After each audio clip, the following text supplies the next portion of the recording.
préparation mentale avec Damien Garcia, qui a rejoint les Centaures il y a 3 saisons, 2 saisons. 2 saisons. 2 saisons.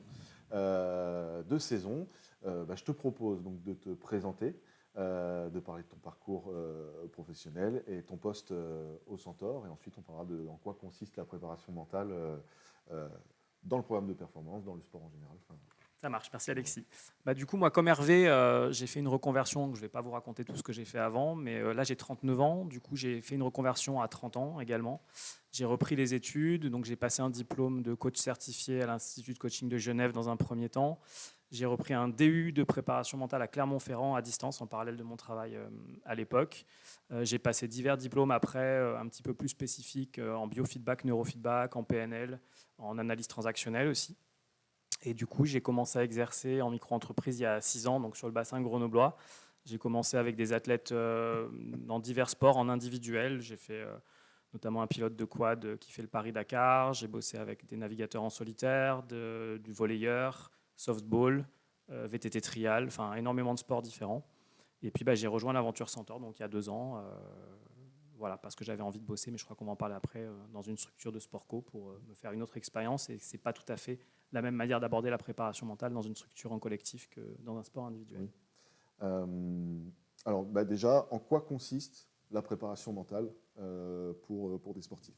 Donc la préparation mentale, en fait, ça va être exactement le même travail que de la préparation physique qu'on va faire au niveau donc, physique d'un athlète, mais sur le mental d'un athlète du coup. On va amener l'athlète à être performant d'un point de vue mental et psychologique en travaillant principalement sur 3 grands axes, même 4 on va dire. Il y a la partie émotionnelle, donc la gestion des émotions, l'agilité émotionnelle, la partie cognitive qui va toucher au cerveau, à la pensée, à la concentration, la partie comportementale et la partie développement personnel avec tout ce qui est estime de soi et confiance en soi. Donc c'est un petit peu un mélange de toutes ces compétences parce qu'on va considérer en fait ça comme des compétences. C'est un petit peu l'approche qui change. En fait, souvent dans le sport, on est dans du subi au niveau de tout ça. Et nous, en prep mentale, on va partir du principe que tous ces facteurs-là sont des compétences qu'on peut développer, qu'on peut travailler et qu'on peut faire évoluer pour progresser, pour devenir meilleur. Très bien, merci. Du coup, par rapport au programme de performance donc, qui nous réunit ce soir, en quoi consiste ton intervention donc, auprès des athlètes?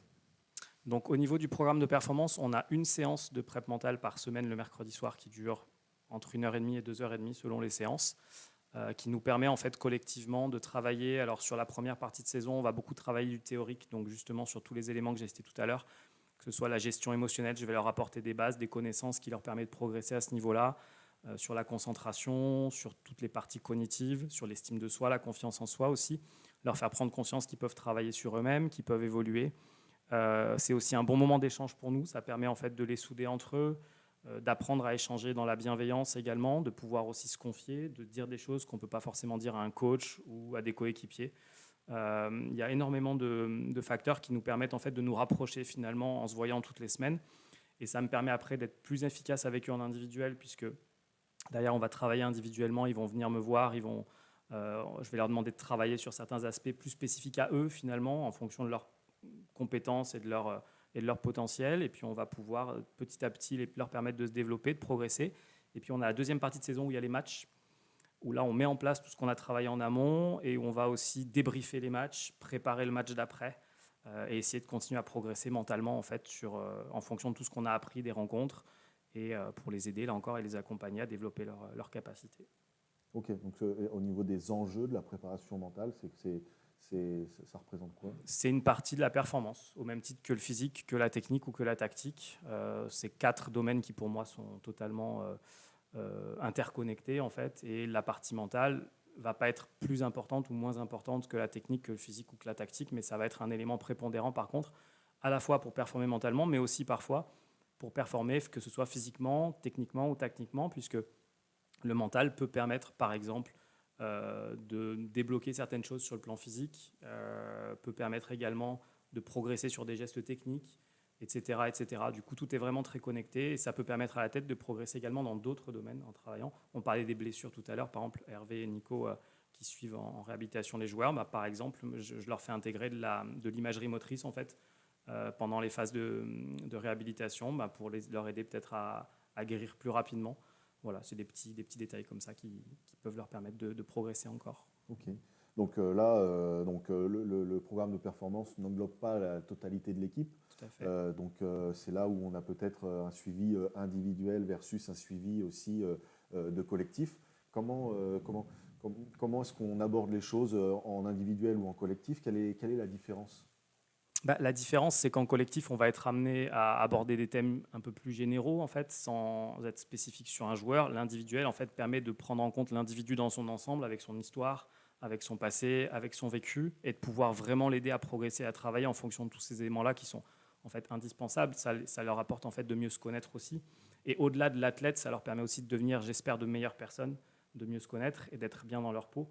Il y a toute une partie en fait de santé mentale dans la préparation mentale qui ne va pas être axée que vers la performance, mais aussi vers le bien-être de l'athlète et de comprendre comment on peut mener une carrière et une performance sur la durée tout en préservant en fait tout son bien-être mental, parce que pour durer aujourd'hui dans le sport de haut niveau, si on ne se sent pas bien, ça ne peut pas fonctionner.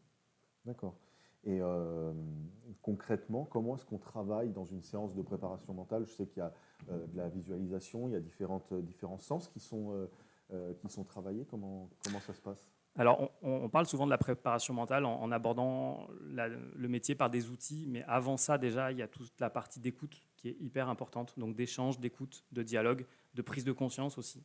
On est vraiment sur de l'humain au départ, donc vraiment, on va travailler sur l'humain en lui-même, et c'est vraiment pour moi la première partie la plus importante. Et une fois qu'on a ça, on peut agrémenter d'outils en fonction de l'individu, donc parce que tous les outils ne marchent pas avec tous les individus, donc il faut essayer de détecter les outils auxquels l'individu est sensible et qui vont l'aider en fait à encore plus progresser. Et là, on va intégrer effectivement de l'imagerie motrice, ça peut être du self-talk, ça peut être de la cohérence cardiaque, enfin, il y en a énormément. Après, il y en a qui vont sur de la méditation, sur de l'hypnose, sur de la sophro.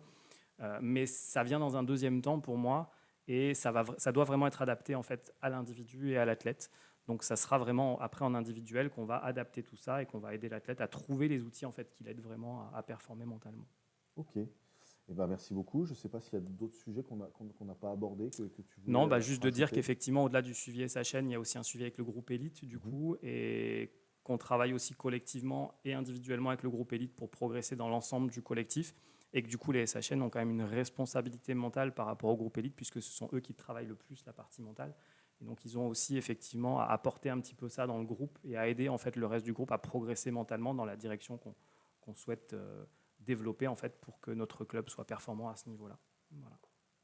Une question supplémentaire. Est-ce que tu vois une spécificité, toi qui as suivi plusieurs sportifs de disciplines différentes, une spécificité par rapport au foot US, par rapport à d'autres sports? Énormément. Énormément. Déjà, c'est un sport qui a une sideline, c'est-à-dire qu'en fait, dans votre phase de performance, vous n'allez pas toujours être dans l'action, mais vous allez aussi être à un moment donné complètement arrêté, finalement à, entre guillemets, attendre de retourner sur le terrain. Et donc, il y a toute cette partie à gérer où mentalement, il peut se passer plein de choses et où ça peut être très difficile, que ce soit émotionnellement ou au niveau cognitif du focus, de rester dans son match. Donc ça, c'est un enjeu extrêmement important qui est très difficile à gérer et à travailler du coup. C'est un sport où il peut y avoir énormément de trash talk aussi, donc ça s'aborde aussi et ça s'anticipe. Et il y a effectivement d'autres spécificités liées à ce sport en tant que sport américain. En fait, chaque sport est très différent, il y a des enjeux différents. On va être sur des thèmes globaux qui sont les mêmes, mais après on va aller chercher toutes les spécificités de ces sports-là pour optimiser encore plus le travail en fait, pour le rendre plus efficace. Ok. Eh ben, merci beaucoup, Damien. Merci.